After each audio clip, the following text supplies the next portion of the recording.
Welcome to Miami, a city synonymous with luxury, where the yachts are as big as the mansions, and every street hums with the energy of extravagant parties.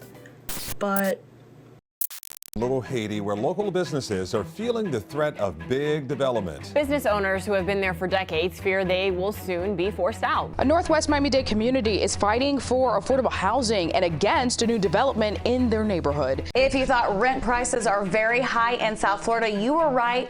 Miami, for example, is ranked the least affordable housing market in the U.S. beneath all the glamour, there are communities throughout Miami that are feeling firsthand the effects of gentrification and historic redlining. Redlining, a discriminatory practice that consists of the systematic denial of services such as mortgages, insurance loans, and other financial services to residents of certain areas based on their race or ethnicity. This practice was legal in the 1930s and used by the Homeowner Loan Corporation to map out areas within the United States for the best places for housing investments. White communities with strong racially restricted deeds were deemed as desirable and got a grade A rating on the map, while Black communities, regardless of their economic status, were given a grade D rating and deemed as high risk and hazardous. No federally backed loans would be made there, and this stopped opportunities for Black communities to build wealth through real estate. Although this was outlawed in 1968, the damage was already done. We spoke to Willie Williams, a resident, pastor, and an owner of a barbershop and juice shop in Overtown, Miami, to discuss how these policies affect him and his family today. The people that was really in charge, they knew every move this community made. They realized that this community doesn't flood. One lady, she sold her property for $14,000, and the guy, he told her lies, said he gonna do some type of program for the community or whatever. As soon as he got it, he flipped it, and they're baiting them to sell, and they show them some money that they never saw in their life, but you're giving up so much, for so little. People are coming at least once a month trying to buy me out, and I say, before I sell, I will build. As for immigrants pursuing the American dream, the challenges are further compounded as they strive to establish themselves in an ever-demanding system. We spoke with Ann Paul, a Haitian immigrant navigating studies and work in South Florida, to gain insight into her experiences. It was a hard journey, but I had my family to support me, my mom back in Haiti supporting me. I think without them, I wouldn't be able to make it. The people from your country, since they're not here to see what you're experiencing, they're like, oh, you're making money, you live in the States. The dream that they're selling out there is making you feel so bad about yourself because you cannot help those people back in Haiti because you're trying to make ends meet here. Like, I can basically afford a little bit of groceries, some of the bills that I have to pay, help around the house, and that's it. And Paul states that on top of the pressure of working to make ends meet, the influx of luxury buildings is gentrifying the culture out of the communities that she knows and loves. Like those little communities, that's what brings us back to our culture. If you can go back to your country, you can go to those little communities, you feel warm in your heart. You're like, it feels a little bit better. I feel like I'm back home a little. A recent study by the National Community Reinvestment Coalition reveals that Miami-Dade, Broward, and Palm Beach counties rank 4th in the U.S. for the intensity of gentrification between 2013 and 2017.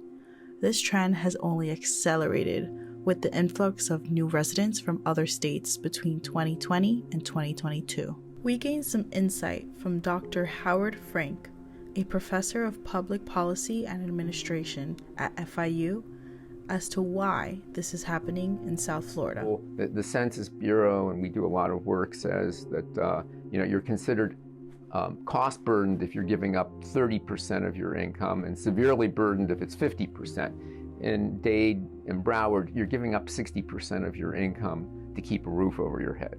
What's expensive for the natives isn't so expensive for the thousands of people who are coming in. In other words, I think we're having gentrification of the state. On top of that, These communities, such as Little Haiti, Overtown, and Little Havana, predominantly immigrant communities, suffer from what is known as a food swamp, which are areas that face challenges of limited access to fresh food due to having no grocery stores in their vicinity.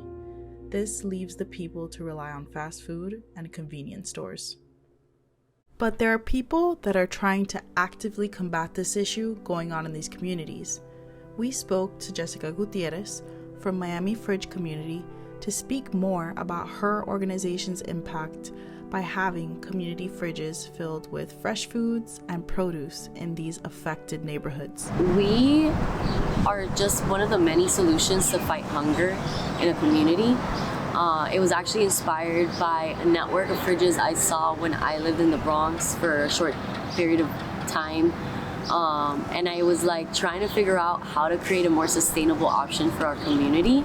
And that's when I realized the community fridges would be a good way. If we throw a fridge here in the community, specifically communities that are being gentrified, that are experiencing a plethora of challenges, I think that my goal was like, let's start the conversation. Why is there a fridge there? Oh, what's going on in Overtown?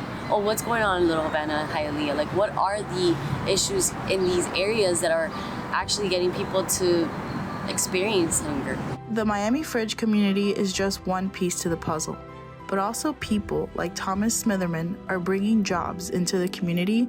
Thomas is the co-owner of Hammock Greens, a local agri-tech park in Overtown that applies cutting-edge technology to grow green leafy vegetables. There's an impact that it has on a person when being involved with growing. When you work with living product and you're growing and you're producing, it's very rewarding that you're producing something that you can have such a source of pride in. I'm not sure that I can put it in tangible metrics that make it so that you can really feel it. But when you're done working here, you feel better. You feel better about what you did. You feel better about the community. Willie Williams' sister, Samina, works at Hammock Greens, and she expresses how much she appreciates having a job like this in her neighborhood.